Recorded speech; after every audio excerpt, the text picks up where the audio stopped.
again, everybody. It's Nurse Mo. Welcome back to the Straight A Nursing Podcast. I am thrilled that we are getting to hang out together today, and we'll be talking about pediatric respiratory distress in episode 140. So before we dive into the episode, I do like to take a moment to reach back out to all of you who've taken the time to be so kind as to write a review about the podcast. So this one goes to an individual who goes by the name Rarity is Divine, and Rarity says, I love these podcasts. I'm currently a junior in high school and just became a CNA.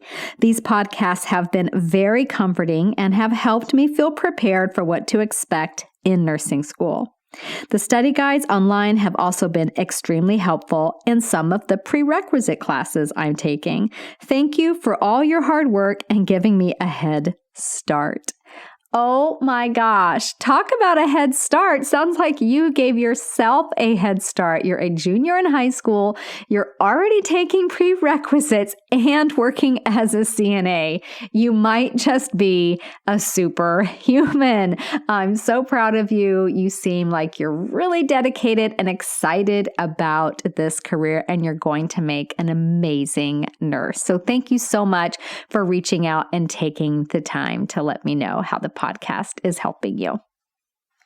So today, the topic I want to share with all of you is why pediatric respiratory distress is a really, really big deal. So respiratory distress in children is of special concern due to a lot of different factors. And the main one, and if you guys learn nothing else from this episode today, is this: children are not simply small adults. Okay, you got that? All right. There are actually a lot of differences between pediatric and adult airways, including the size, so it's much smaller in diameter and in length, its position, so the larynx is located more toward the anterior in kids than it is in adults, and in its shape.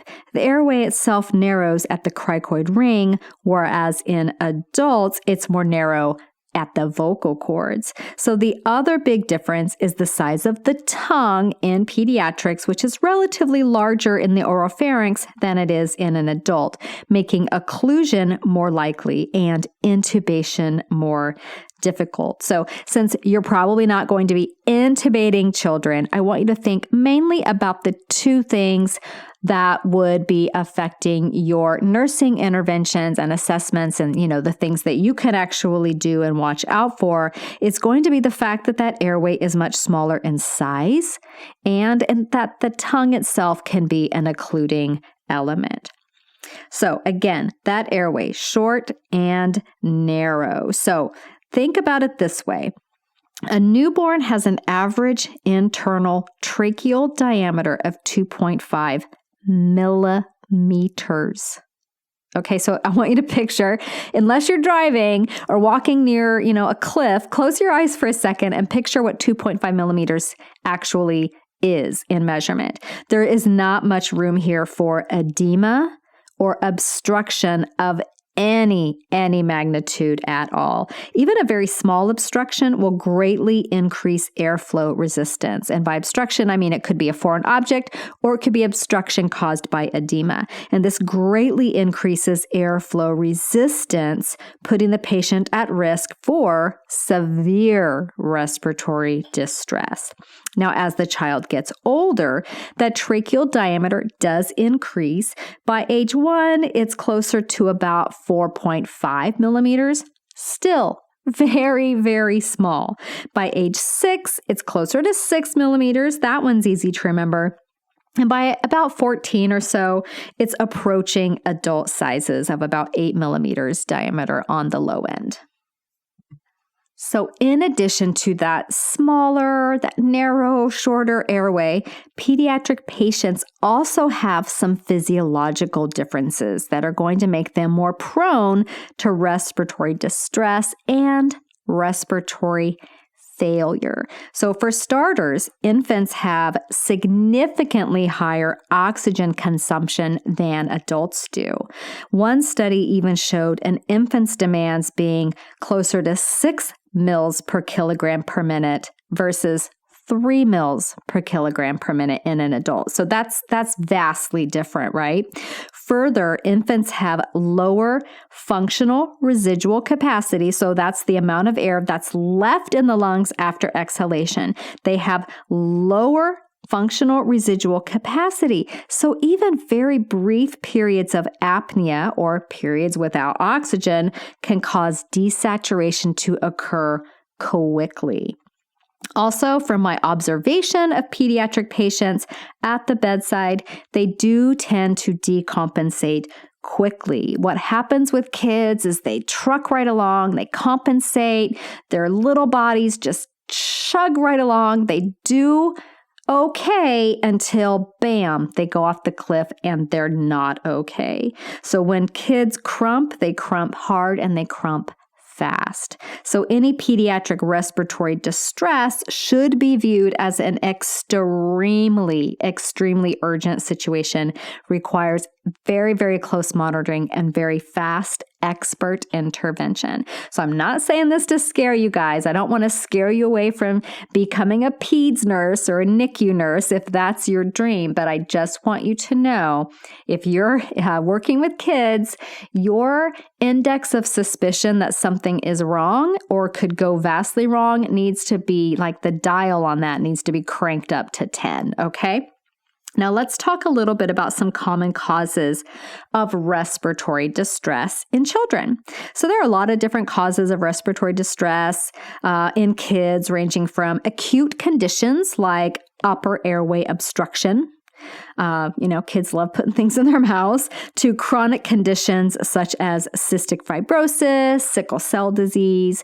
So today we'll be looking at some acute conditions, as these can escalate very quickly and pose significant danger to our littlest patients. Note that traumatic injury can cause respiratory failure as well. We won't really be talking about trauma. I feel like that could be a whole episode on its own, pediatric traumas. So again, we'll be talking more about these non-trauma, more medical-focused causes. So some acute and life-threatening respiratory conditions that you are probably likely to see in kids include, first of all, upper airway obstruction. So airway obstruction, again, can be from a foreign body, from, the kid is eating and doesn't swallow well or puts whatever into his mouth. Airway closure from anaphylaxis or epiglottitis, which we'll talk about more in a little bit, or even laryngospasm secondary to hypocalcemia. So again, any kind of airway edema or inflammation is going to be significantly more impactful in a child or an infant because that airway is much more narrow than it is in an adult. Even that small amount of swelling can greatly increase that airflow resistance. So kids don't have to have a lot of edema going on to get into a lot of trouble very quickly. Asthma will cause bronchospasm. It causes that accumulation of mucus, both which narrow the airways, making it difficult for the patient to ventilate adequately. Respiratory tract infections, which seems like kids get every single infection out there, right? So respiratory tract infections can lead to respiratory distress, such as with epiglottitis. That one scares me a lot. I once had an adult patient with epiglottitis, and I was on pins and needles the entire shift. Croup, which can adversely affect the upper airway, leading to obstruction. Pneumonia. Bronchiolitis, which is often related to RSV, but can also be due to influenza. There's COVID-19, of course, and an infection of the trachea called tracheitis. So these would be some common respiratory tract infections that you might see in kids.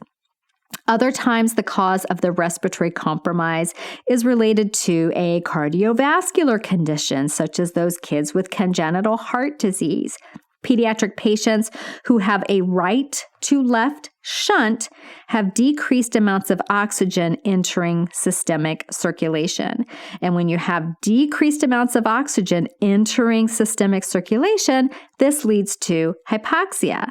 In a right to left shunt, deoxygenated blood bypasses the gas exchange process in the lungs and is sent out into systemic circulation without going by the lungs and picking up oxygen, and this greatly reduces oxygen delivery in the tissues.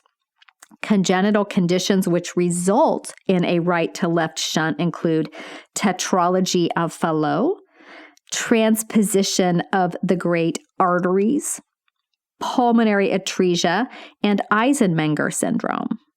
Now, as a side note, shunting can also occur in pneumonia. It can occur in atelectasis and with pulmonary arteriovenous malformation. So when somebody says right to left shunt, I want you to think about, normally the blood goes to the lungs to pick up oxygen and then is sent out into systemic circulation. Something in that process is broken, okay? Either they have a congenital defect or maybe a pneumonia. Something is causing the blood to not get new oxygen as it makes that pass in the systemic vasculature. So it just goes back out into the body without picking up more oxygen. And over time, this can drastically lower the patient's blood oxygen levels. Now, some physiologic conditions that can lead to respiratory distress include any abnormality of the chest wall and thoracic cavity that restrict lung expansion. So think about pectus excavatum. There we go. I think I did it. Pectus excavatum, which is a concave depression in the chest wall. So think about chest wall movement, lung capacity with something like that's going to be reduced. A condition called asphyxiating thoracic dystrophy, and even in severe cases of kyphosis or scoliosis. If they're very severe, that chest wall abnormality can restrict lung expansion. So if you have a patient with one of these conditions, you want to be acutely aware of their respiratory status at all times, especially if they're coming in to see you because they've got something on top of that, like an upper respiratory infection, they've got a pneumonia, they've got an asthma, something like that. Pediatric patients with chronic respiratory conditions such as bronchopulmonary dysplasia and cystic fibrosis are at increased risk for respiratory compromise. In addition, any condition that affects the patient's neuromuscular status can put them at risk for infection and occlusion due to weakened musculature. So think about muscular dystrophy, spinal muscular atrophy, things like that. So what are we going to do to assess our young pediatric patient in respiratory distress? So your assessment of the child, overall, you're getting kind of an overall observation, overall impression of the patient. If the child is alert, keenly responsive to you, keenly responsive to their environment, and playful, it's not likely that they're in respiratory distress. The child who is listless or even agitated deserves a closer look. With that said, a child who is crying loudly, they're also breathing. So you can be a little bit more relieved if you hear a child screaming at the top of their lungs, okay? When I'm working in the recovery room and we've got a little baby in there and it's screaming its little head off, normally I'd probably be like, oh my gosh, there's a baby crying, like if I was on a plane or something or in a restaurant. But when I'm in the recovery room and I hear that sound, that is music to my ears. I know that baby is breathing just fine. So next thing we're going to look at is the child's work of breathing. Are they tachypnic? Tachypnea varies by age because, as you've probably learned by now, if you are in pediatrics, all the vital signs ranges, they change so much as the child gets older. That's one reason that pediatric clinicals were so hard for me. I was just so confused until I started carrying around a little index card with all the standard ranges on it. So if you haven't started doing that, definitely give that a try. But the ranges change as the child gets older. For example, a newborn can have, a respiratory rate of 50, which for that newborn could be completely normal. But for the child who's 18 months old, well, that's a tachypnea. So you need to know your reference ranges very well. As the child obviously gets older, the rate's going to more closely resemble that of an adult. And always, you guys, when you're looking at what is considered an abnormal vital signs, you want to defer to the resource that your school is utilizing or your facility is utilizing, because it can be different, okay? You hear about a normal respiratory rate, for example. I have heard 8 to 20, 10 to 24, 12 to 22, like there's different ranges out there. So if your instructor says that the range is 35 to 50, go by that, okay? And then when you go to clinical, go by what that facility utilizes. But, also use your common sense as well with that. Some normal ranges for various age groups are listed on the article associated with this. I'm not going to tell you all of them now because it would just be mind-numbingly boring, but they are on the website. So you can go to the straightanursingstudent.com website, and I'll link to it in the show notes as well. So you can kind of see a range. And this was brought about from a 2011 study that looked at various age groups and defined normal respiratory ranges. The other thing you want to look at, you've assessed if they have tachypnea as based on their age range. You're going to be looking to see if they are using their accessory muscles.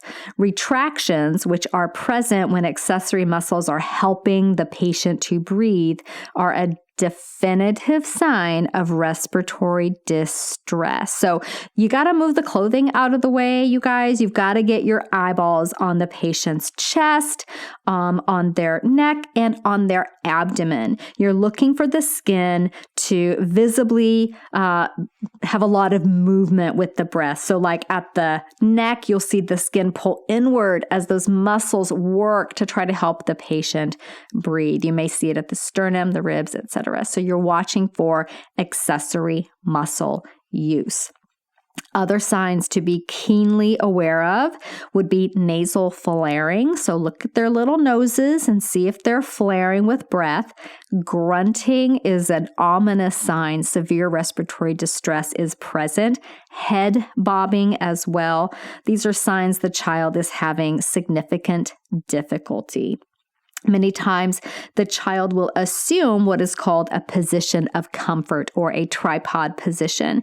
So typically, this is sitting upright, leaning slightly forward, mouth probably open, jaw, neck thrust forward to open the airway.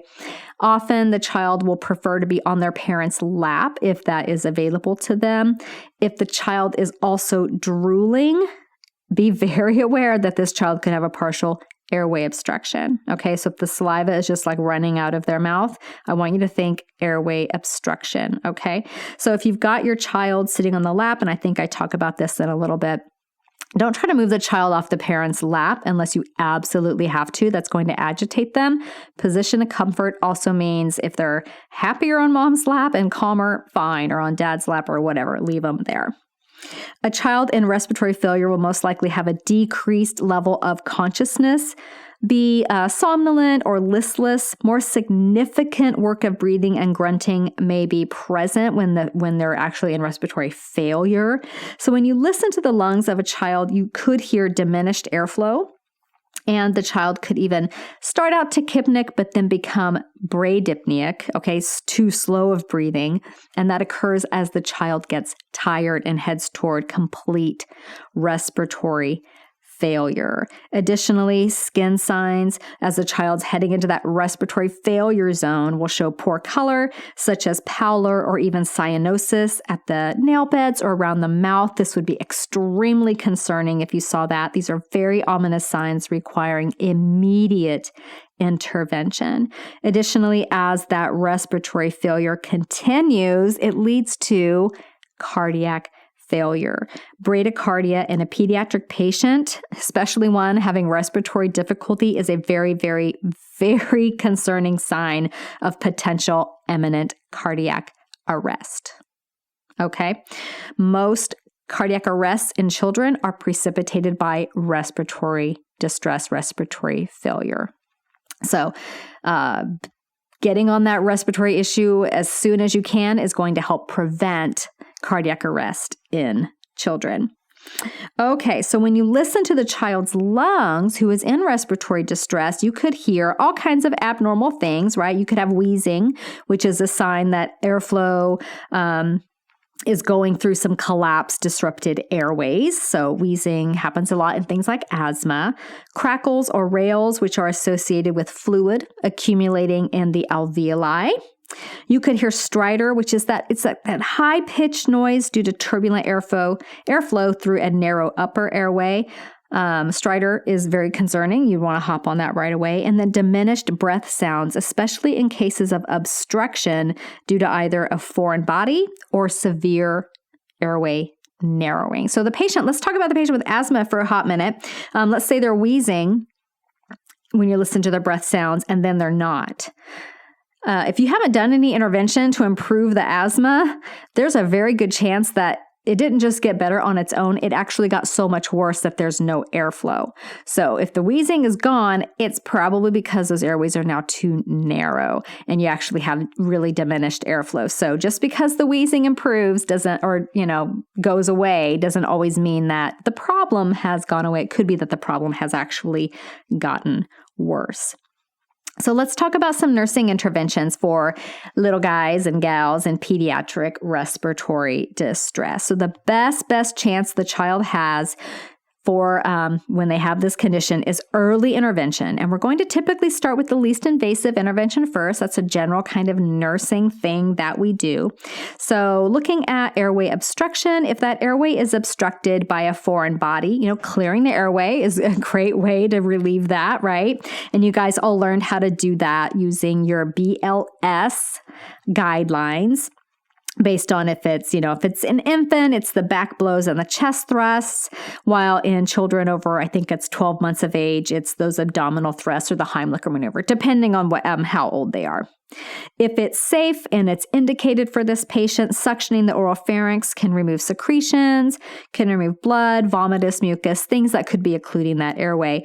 Be very, very, very careful of your patient with epiglottitis. However, stimulating the airway, stimulating the oropharynx can cause it to close even further. Okay, so nothing goes in the mouth if your patient has epiglottitis. That patient's going to be drooling. They're going to have difficulty swallowing. It's very scary. Don't be going in there with the tongue blade and trying to eyeball it, okay? It could cause it to get worse. You want to allow the child to assume that position of comfort. Again, most often sitting on mom or dad's lap, upright, leaning slightly forward with their mouth open, that jaw, that neck kind of thrust forward. If at all possible, leave them in place on their caregiver's lap. If you have to move them, it would be in order to do some kind of an intervention that you can't administer with them sitting with their caregiver. Because again, moving them away from that comfort person is going to make things worse. And, there's a risk and obviously maybe, a risk benefit ratio to assume there. So as much as you can, leave them on mom and dad's lap. But if you do have to move them, obviously you wouldn't forego treatment just because of that. You want to maintain airway patency. You could do this with a nasopharyngeal airway or an oropharyngeal airway, a jaw thrust or chin lift maneuver. Typically, those nasal pharyngeal airways, the NPA is used in your more awake patient. You wouldn't put an OPA in a patient who's awake because that's going to cause them to gag and probably throw up. So that would be counterintuitive and the OPA wouldn't stay in place anyway. For children that aren't critical and requiring emergent intervention, sometimes the MD will simply order some oxygen, possibly some humidified oxygen to administer, and that may be all that they need. You want to avoid agitating the patient again or doing anything that will increase their oxygen demand. So if they don't need their blood pressure checked, don't check it. It's so agitating for children. If you can avoid basically agitating them in any way at all, do that. Give obviously all the medications as ordered. The patient may need some nebulized meds such as albuterol to open restricted airways, maybe racemic epinephrine for croup. Other patients may need a combination of epinephrine, Benadryl, and solumedrol for anaphylaxis or angioedema, antibiotics for infection, etc. If the child is critically in respiratory distress, he will most likely need assisted ventilation with the BVM and could also require an oropharyngeal airway to maintain airway patency. And then the very sick ones will require intubation or even a needle cricothyroidotomy if intubation would prove to be impossible or, too difficult because of facial trauma, for example, or severe epiglottitis.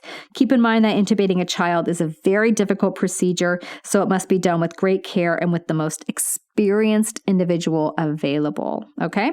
So again, with that epiglottitis, I believe the standard of care is to avoid intubation because it's going to be very difficult intubation and take too long. And again, remember, children don't have that functional residual capacity. In intubation, we pre-oxygenate patients typically so that we ramp up their PaO2 prior to intubation. But there's a period where they're not getting any ventilation or any oxygen as the practitioner is performing the intubation. Kids just don't have that capacity for that. So anytime there's a difficult airway like epiglottitis, we avoid that and they go straight to doing the cric, which is that putting that needle into the throat and obtaining an airway in that manner.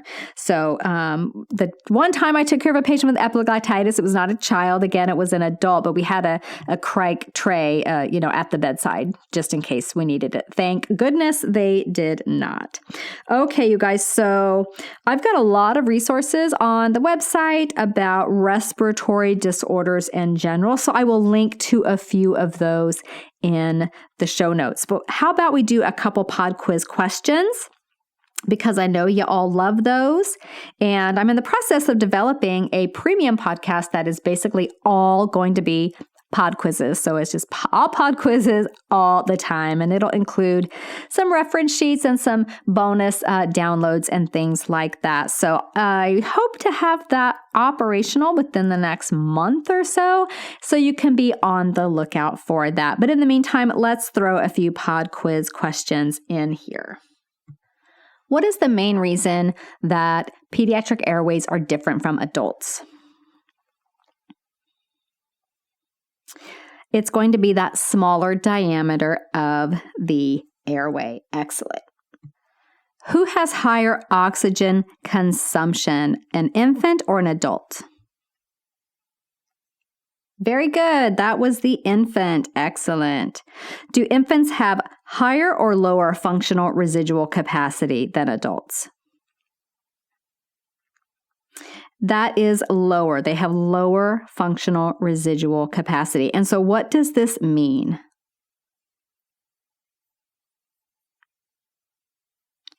Basically, this means that any brief period of apnea or period without oxygenation can cause desaturation to occur very quickly. What electrolyte imbalance can cause laryngospasm? That would be hypocalcemia. Excellent. What kind of shunting is involved when deoxygenated blood bypasses the gas exchange process and is sent into systemic circulation? That is the right to left shunt. Very, very good. How are you going to assess for the use of accessory muscles? You're going to get to the skin, you guys. You're going to get their shirts off. You're going to put your eyeballs on their chest, abdomen, neck. Get your eyeballs on the skin. In a conscious patient, would you use an NPA or an OPA to maintain airway patency? That would be an NPA in that conscious patient. And what would be a position of comfort?